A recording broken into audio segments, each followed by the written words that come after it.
Il était une fois un pauvre homme qui aimait profondément sa femme. Ils avaient un enfant de moins d'1 mois. Lorsque le père fut contraint de partir pour trouver un moyen de subsistance, il promit à sa femme qu'il serait absent pendant 20 ans. S'il était en retard d'un seul jour, elle serait libre. Les années passèrent. Il avait une promesse dans son cœur, et elle une attente dans son esprit. Il travailla dans un moulin à blé pendant 2 décennies, et était comme un fils bien-aimé pour son employeur. Avant la fin des 20 ans, il décida de revenir, mais le propriétaire du moulin le supplia de rester 1 année supplémentaire. Il refusa, disant « La maison a cherché ses habitants, et si je suis en retard, je perdrai tout. » L'homme lui donna 3 pièces d'or, lui disant adieu avec des mots d'amour, et partit. En chemin, il rencontra 3 hommes, 2 jeunes hommes, et le troisième, un vieil homme silencieux qui riait en écoutant les oiseaux. Ils lui dirent « C'est notre père. » Il comprend le langage des oiseaux, et chacun de ces mots peut s'acheter une pièce d'or. Réfléchit, et tendit une pièce au vieil homme. Le vieil homme dit « N'entre pas dans une rivière tumultueuse. » Il réfléchit encore et lui tendit la 2e pièce. Le vieil homme dit « Quand tu vois des aigles tournoyer, cherche pourquoi. » Puis il lui tendit la dernière pièce.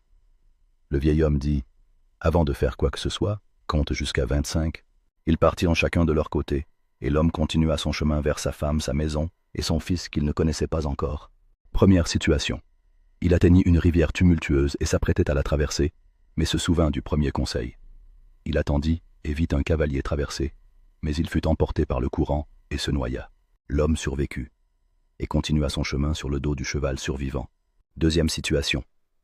Il vit des aigles tournoyer au-dessus d'une forêt, et se souvint du 2e conseil. Il entra dans la forêt déguisé. Il vit 3 cadavres, et un sac rempli d'or. C'étaient des voleurs qui s'étaient disputés, et s'étaient entretués. Il prit l'or, et rentra chez lui le cœur battant la chamade. Troisième situation, la plus dangereuse. Il arriva chez lui. Il regarda par la fenêtre, et vit sa femme assise à une table somptueuse, en compagnie d'un homme étrange. Son cœur se figea. Il allaita la colère le rendant presque fou.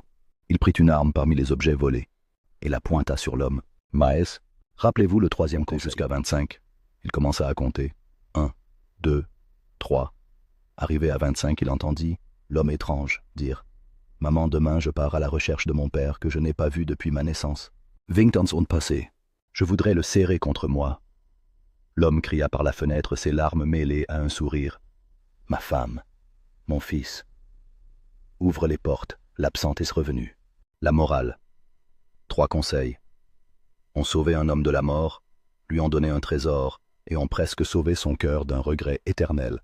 Dans un moment d'imprudence, on peut commettre l'irréparable. Alors ne jugez pas trop vite, ne vous mettez pas en colère dans un moment de doute, et ne vous laissez pas emporter par l'émotion avant d'avoir réfléchi. Parfois, compter jusqu'à 25 peut sauver une vie entière. Priez pour le bien-aimé. Mustapha Suiveznous, Histoire et leçons de vie.